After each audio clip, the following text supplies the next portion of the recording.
Olá, alunos! Saudades de vocês, espero que estejam bem, todos aí em casa, nessa quarentena, se protegendo, né? E torcendo e rezando para esse tempo ruim e esquisito passar logo. Mas o importante é estar todo mundo com saúde e é isso aí, vamos atravessar essa fase. Pessoal, lembra que eu deixei um estudo dirigido para vocês no blog sobre figuras de linguagem? Estou colocando no blog a correção. Tá? Se vocês tiverem qualquer dúvida, só coloquem ali nos comentários. Professora, não entendi tal questão, e aí a gente vai respondendo. Mas vamos lá. Essa aula vai ser novidade para alguns, para outros nem tanto. Porque eu sei que no 7º ano, alguns de vocês já trabalharam, algumas turmas conseguiram trabalhar essa matéria de sujeito e outras ainda não. Hoje nós vamos falar sobre sujeitos. Então, antes da gente entrar nesse assunto, vamos relembrar que ali nas primeiras aulas, naquela semana de revisão, nós revemos o que era uma oração, né? A gente diferenciou a oração do enunciado simples, né? Da frase sem verbo. A oração é todo aquele enunciado que continha verbo. O que é verbo mesmo? Aquelas palavrinhas que indicam ação, estado, permanência, fenômeno da natureza. Como é que um jeito fácil de eu saber se é verbo? Eu tento conjugar, né? No eu, tu, eles, nós, vós, eles. Então, por exemplo, correr, pular, brincar, né? Eu brinco, tu brincas. Agora, cadeira. Eu cadeira, tu cadeiras. Não existe, né? Então, não é verbo. Nós temos um substantivo. Então, pronto. Toda oração tem o seu sujeito. O sujeito é aquele de quem se fala, né? Quem é comum para a gente achar o sujeito, a gente perguntar, fazer aquelas perguntinhas, né? Quem está fazendo determinada coisa? Ou o que está fazendo isso? Nós vamos já ver os exemplos. Pessoal, existem 4 tipos de sujeito: simples, composto, oculto, indeterminado. E existe ainda as orações sem sujeito. Nessa primeira aula, nós só vamos ver 3 tipos: o simples, o composto e o oculto. Na próxima videoaula a gente vê os demais, tá bem? Bia, vira aqui para minha lousa, minha filhinha que tá aqui me ajudando. Tá aparecendo a lousa toda? Tá. Então vamos lá. Então, sujeito é de quem ou do que se fala, tá? Primeira coisa, núcleo do sujeito. Núcleo é a parte mais importante do sujeito, por isso se chama o núcleo. Vocês já vão entender por quê. Vamos lá no primeiro exemplo. Primeiro tipo, sujeito simples. Sujeito simples, ele tem apenas um núcleo. Então, a coruja sentou no muro. Cadê o meu verbo? Sentar. Isso mesmo, sentou, né? Quem sentou? Olha ali minha pergunta para eu descobrir o sujeito dessa oração. A coruja. Então, a coruja, tudo isso aqui é o meu sujeito. Qual que é a parte mais importante, o meu núcleo? Seria a palavra coruja, né? O a, esse artigo aqui tá só acompanhando, né? O que dá sentido aqui ao meu sujeito é a palavra coruja. Portanto, esse sujeito, ele tem apenas um núcleo. Então, daqui para diante, nós temos... Opa, essa canetinha tá ruim. Nós temos o predicado, né? Sentou no muro, e o meu sujeito, a coruja, núcleo do sujeito, coruja. Um núcleo só, sujeito simples.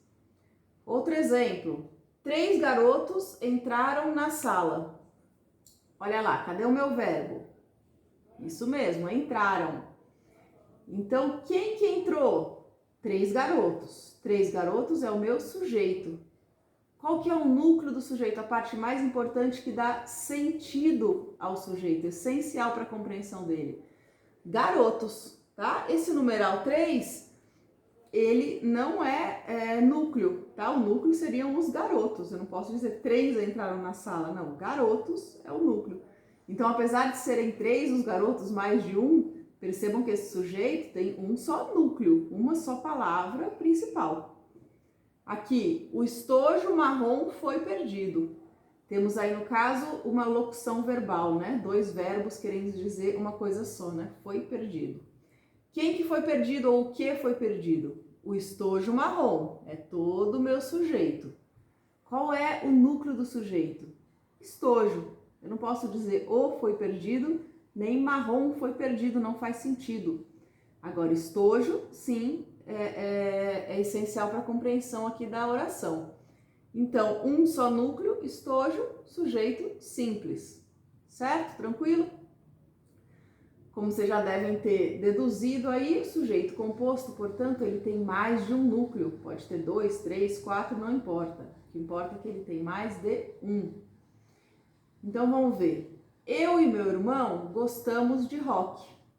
Cadê meu verbo? Gostamos, né? Verbo gostar. Eu gosto, tu gosta. Tu gostas, ele gosta, nós gostamos, tá? Quem que gosta? Eu e meu irmão. Tudo isso é o sujeito, eu e meu irmão. Qual que é o núcleo do sujeito? Opa, aí eu tenho dois núcleos, certo? Eu e o meu irmão. Se eu disser só eu gostamos de rock, não faz sentido. Ou só meu irmão, também não faz sentido. Para a compreensão dessa oração, eu preciso considerar esses dois núcleos, eu e o meu irmão, certo? Então, mais de um núcleo, sujeito composto. Aqui embaixo, patins e bicicletas são minhas atividades preferidas. Cadê meu verbo? São, né? Verbo ser. O que são patins e bicicleta? Olha ali, dois núcleos, certo? Eu não posso só dizer que patins são minhas atividades preferidas, nem que só bicicleta. Tenho dois núcleos, sujeito, portanto, composto. Tranquilo até aqui? Espero que sim. Depois você dá aí um pause no seu vídeo e copia esse pequeno resuminho. Você tem uma teoriazinha um pouco melhor no seu livro, tá? E o sujeito oculto, último tipo que nós vamos ver hoje, é um sujeito que não está explícito, mas pode ser determinado. Como assim? Não está escrito ali esse sujeito, mas ele existe e você sabe quem ele é. Vamos ver como é que é isso. Olha ali. Queremos mais leite. Quem que é o verbo? Qual que é o verbo? Queremos, né? Verbo querer. Quem que quer mais leite? Nós queremos. Como você sabe que somos nós? Pela conjugação aqui, gente. Não pode ser eu queremos, eles queremos, né? Se tá aqui queremos, nós queremos. Agora não está escrito esse nós, mas você sabe que o sujeito é nós. Então esse é um sujeito oculto. Pode aparecer também como elíptico, tá? É outro nome desse sujeito oculto. Ele pode ser oculto, elíptico, tá? São nomes diferentes para falar de uma coisa só. Eu não me lembro agora se no livro de vocês está como elíptico ou como oculto. Aqui, prefiro café com açúcar. Qual que é o verbo? Preferir. Quem que prefere aí? Eu, né? Por quê? Conjugação. Eu prefiro. Então, prefiro café com açúcar. Eu sei que o sujeito aqui, nesse caso, o sujeito aqui desse verbo é o eu. Porém, ele não está explícito, não está escrito aí eu. Mas eu só tenho certeza que é. Não pode ser Maria prefiro café com açúcar, João prefiro café com açúcar, nós prefiro. Não dá certo, só pode ser eu. Então, o sujeito oculto, ele nunca está escrito, mas ele pode ser determinado. Você sabe quem ele é. Tranquilo? Então, vamos lá. Vocês vão fazer, na página 44 do livro de vocês, os exercícios de 1 a 5. Viram para mim de novo, Bia, por favor. Virou?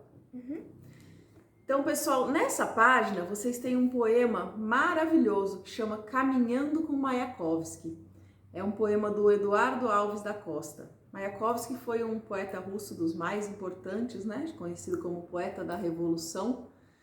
E o Eduardo Alves da Costa fez esse poema que ficou tão famoso na ditadura militar aqui do Brasil, nos anos 70, que inclusive muita gente atribuía erroneamente a autoria desse poema ao próprio Mayakovsky, poeta russo, mas não é, ele é do Eduardo Alves da Costa.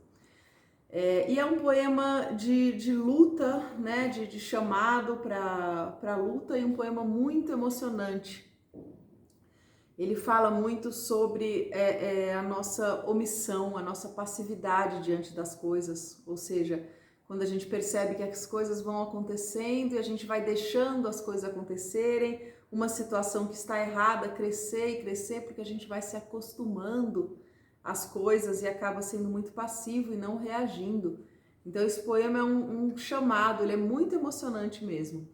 No livro de vocês, na página 44, eles colocaram só um trecho. E eu gostaria que vocês vissem o poema inteiro. Não é muito longo, não. E aí eu selecionei uma leitura do YouTube de um ator e diretor de teatro, agora me fugiu o nome dele, mas a leitura é muito boa. E aí eu coloquei o link aí para vocês no blog, para vocês clicarem. Deve ter o quê? Uns 3, 4 minutinhos no máximo o vídeo. Vale a pena vocês ouvirem a leitura dele. E para complementar, também selecionei um outro link, que tem um poema maravilhoso da Marina Colasanti, que chama A Gente Se Acostuma a Tudo. Quem faz essa leitura é o Abujamra, Antônio Abujamra, um grande ator, né? Já faleceu, e ele faz essas leituras dramáticas e faz como ninguém. Então achei que melhor do que eu ler é vocês clicarem nesse link do Abujamra, que também está aí desse poema A Gente Se Acostuma a Tudo, porque esses poemas, o tema dos dois tem muito a ver, eles dialogam, é muito interessante você assistir um e depois o outro. Então, copie aí a lousa no seu caderno, assista os dois videozinhos dos dois poemas e faça aí a página 44 de 1 a 5, tá? Vai pegar um pouquinho da página 45 também. E aí depois eu coloco a correção para vocês e em breve a gente põe mais uma videoaula continuando aí esse conteúdo dos sujeitos. Um beijo para vocês, fiquem com Deus e até breve. Tchau, tchau.